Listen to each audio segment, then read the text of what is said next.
Fellas, can we address the elephant in the room? And I don't mean that one. What I mean is, this is just Wreck-It Ralph, right? Like, we all see it.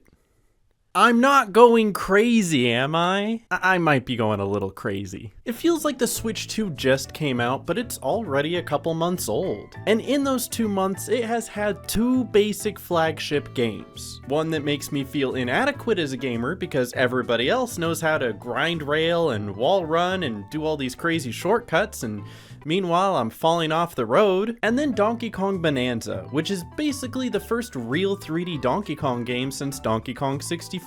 Any other 3D Donkey Kong game between then and now wasn't real. I, for one, am really happy that Nintendo finally greenlit another Donkey Kong game. Since Mario is typically the big moneymaker, it was a huge gamble to go forward with a game that wasn't Mario-centric for their new console. Now, I wasn't there, but I'd assumed that the meeting went something like this. Hey, can you make Mario Odyssey 2 for the Switch 2 release? Okay, but what if we made it Donkey Kong instead? Will it still technically be Mario Odyssey 2? Basically, sold. I'm sorry that I made the president of Nintendo represented by a Snorlax, but I mean, look at him.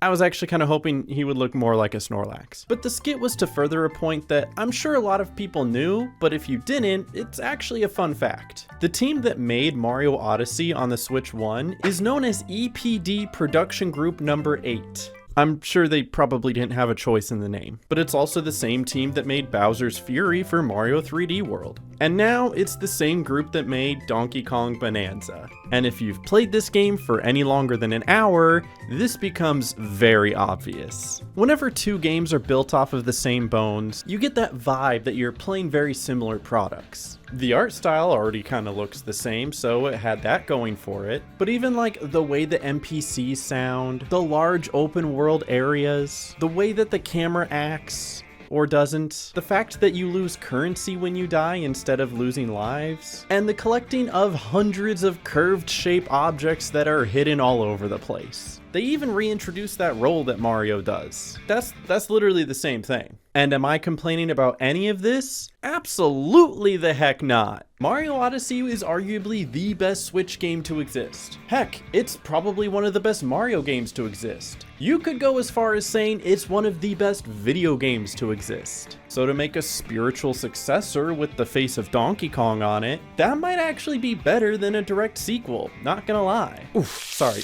Hot take. And while the dirty little secret of this game is that it is literally just Mario Odyssey with a Donkey Kong mask on, there's a lot more obvious aspects of this game that truly make it one of Nintendo's masterpieces. I mean, even IGN gave them a 10 out of 10.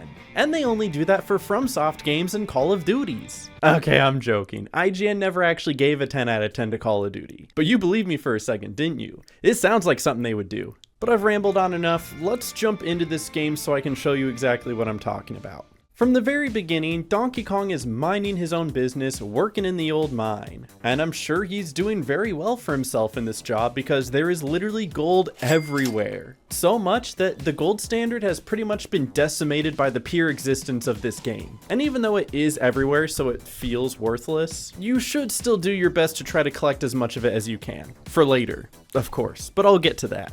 I actually looked back in my script and I never wrote in getting back to that. So at the very end of the game, there's a part where they make you pay a lot of gold, and I did not have a lot of gold, and I was sad. What do you mean 9,999?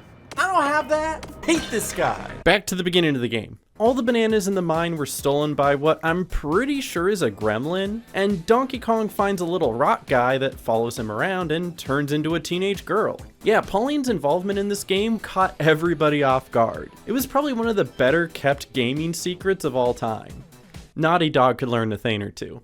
They don't even get to announce their own video games anymore. And even though nobody really understands the rhyme or reason as to why she's in this game, who cares? It's dope as heck. The two of them journey to the center of the earth like Brendan Fraser because they believe the ultimate banana at the earth's core will grant them each a wish. Pauline wants to return to the surface where she's from, and Donkey Kong, wants bananas. And who can blame him? Monkey exist, monkey want banana. And the core gameplay loop is traversing through these open world areas, collecting bananas, fighting bosses, and finding the pit that leads to the next level down. Along the way, you earn the ability to turn into different animals that give you different Bonanza powers, like the ostrich, the zebra, the snake, the elephant in the room, and the slightly larger monkey. Hamboning! That one's honestly my favorite. All of which help you progress through the game and help you collect more bananas. But I think the ironic and kind of low-key clever part of this game is that you don't actually need any bananas to beat it. At the very beginning of the game, they hand you a banana and you can just be like, psych, you thought! But besides finding them under rocks and inside of caves, you can also get a good amount of bananas from these side challenges hidden in each world. They bring you to these brief levels that challenge you to parkour your way to the end, or there are some that are some timed fights. I think a lot of these are what really makes the game shine with how imaginative and beautiful they are. No two of them are exactly alike, and you go from parkouring through a level to trying to break down an entire building within a time limit to trying to fill up a bowl with ice and make an ice cream sundae. You're usually guaranteed at least one for getting to the end of the level, but it's finding those extra hidden bananas along the way that feels so rewarding. If I ever finish any one of these levels and I don't get all 3 bananas, you can bet I'm going to hyperfixate on this level for the next 40 minutes until I find them. And you know why that is? Because they're actually helpful. Every 5 bananas you get gives you a skill point, and many of these skills you get are actually super useful. I specifically like the one that allows you to rip a piece of rock out of the ground and use it as a surfboard, and then there's another one that allows you to grab that rock and throw it downwards to give you a double jump. And then when you combine them both together, you can do this. And considering you can literally rip chunks out of the ground, I should probably explain the one game mechanic that makes this game unique.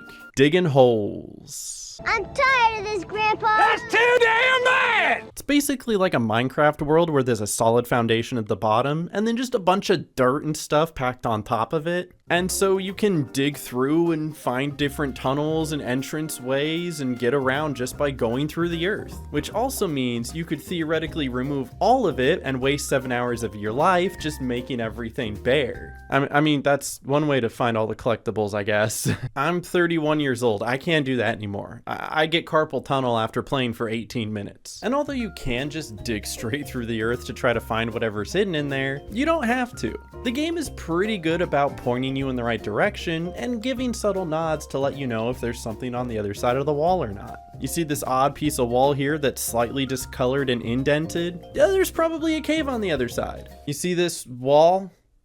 There's nothing on the other side of that. And then just remembering that you can punch through just about anything helps your imagination to kind of open up a lot more. So these walls that are sliding back and forth that you have to time your way to get through, you can just punch them. You just punch your way right through them. Or even better, punch your way behind them and there's a hidden secret banana back there. Now that's clever. That's so smart. And the genius does not stop there. There are several references in the game, and it truly shows that the people who are behind this game understand their Donkey Kong history. One of the levels is called Nostalgia Country that bases itself off of the first level in Donkey Kong Country. Not only does it faithfully recreate the style of the original, but it also has subtle nods like how one of the bananas in the level is hidden behind the level entrance in DK's house. And that took me longer to find than I'm willing to admit. And then there are other great callbacks like spoilers. It's all spoilers.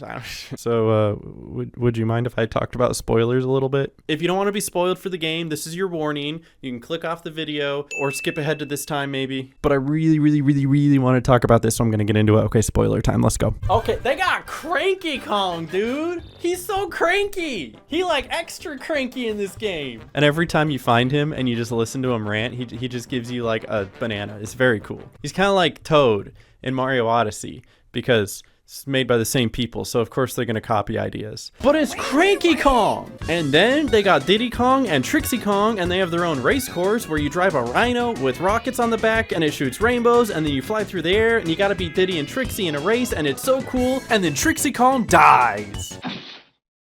And then we have, oh wait, hold on, that's not enough build up. You gotta give me a moment. You're not even ready.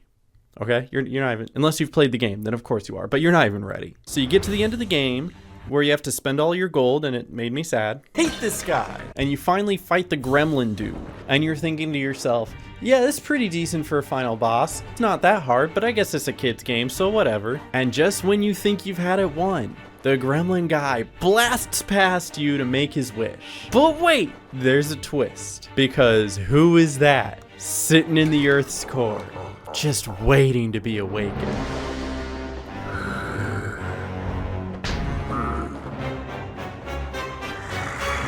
Oh my god, King K. Rool just put himself into this game. I don't know why. I don't know what relevance he has here. But who cares? That's friggin' awesome! So yeah, he doesn't technically have to be here. He didn't really introduce anything new to the story. But like, the story was, hey, somebody stole bananas and Pauline wants to get home and she has some magical voice that isn't really explained, and there's like a banana in the center of the earth that grants wishes. It's a really odd story, so let's just have fun with it at this point. And this whole last section of the game is just filled with a bunch of OG bad guys from the original Donkey Kong Country. Those wasp dudes, or like the gator guys. Oh yeah, they got them. There's even this hidden fossil that you can find down below that's like an 8-bit Donkey Kong, and it looks very cool and it's awesome. And I think I made a short about that in case you want to see more information about it. And then you finally fight King K. Rool, and right as the credits roll, you think to yourself, man, those credits look kind of odd, don't they? 'Cause it's another fake out! Whoa! And then it leads you to the real coolest part of the game. Yeah, I bet you couldn't believe it got cooler than that, huh? Well, it does. So you finally get your banana wish, and so the banana god is finally pushing you to the surface or whatever. And you gotta fight off King K. Rool as he's trying to stop it. And then you get up to the surface, and you are in what looks like New Donk City, except it's covered in lava. And then you have this gauntlet of a level where you gotta use all your Bananergies to be able to get through. And then you get to the very end with the last King K. Rool fight, but this time it's in like an MMA octagon, which I guess is kind of a reference to the King K. Rool fight in Donkey Kong 64, where you're in a boxing ring. And you get infinite Bananergy, and you can just like punch him as a big monkey, and it's really cool, guys. It's so good! And it's crazy that all of the best stuff is at the end of the game that I can't talk to anyone about because nobody else I know has played it yet, and it would just all be spoilers. So thank you for listening to me rant about that. The game is so good, guys. And if you don't think after all that this is a 10 out of 10 game, then I don't know what to tell you. Go back and play Call of Duty, I guess. And even after the 15 to 20 hours you spend getting to this point, you could easily spend way more time going for all of the bananas the game has to offer. You may never actually finish this game because there's that much in it. I know I definitely won't because I have YouTube videos to edit and sleep to catch up on. And I am behind on both of those things. If I had to get into things that I don't like, there isn't really a lot. I will say that the very beginning of the game is a little slow, but it makes sense because like it's a tutorial and it has to introduce the game and introduce the world. And you know, it can't just throw you into the game like Uncharted.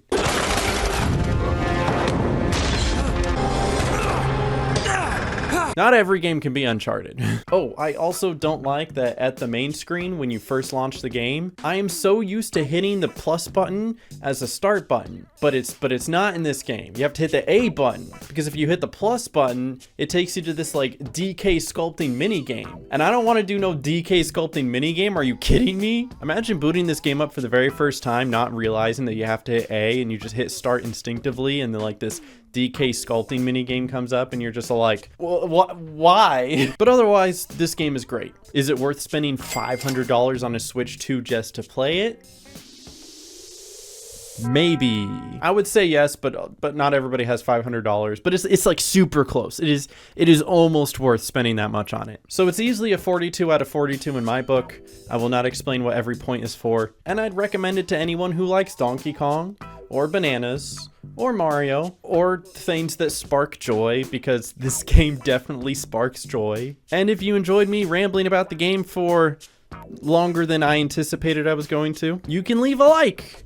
because then I'll want to make more videos, because I don't make as many videos as I do anymore, which is crazy that it came out as incoherent as it did, because I write all this down. Like, there's a script over here that I'm reading, and somehow this still comes out as gibberish. I don't know where I failed along the way. But while you're here, you might like one of these other videos as well, where I talk about other video games that might interest you, so click one of those. Okay, bye. Okay, Donkey Kong. Bye. Donkey Kong. It's Donkey Kong. Look at him.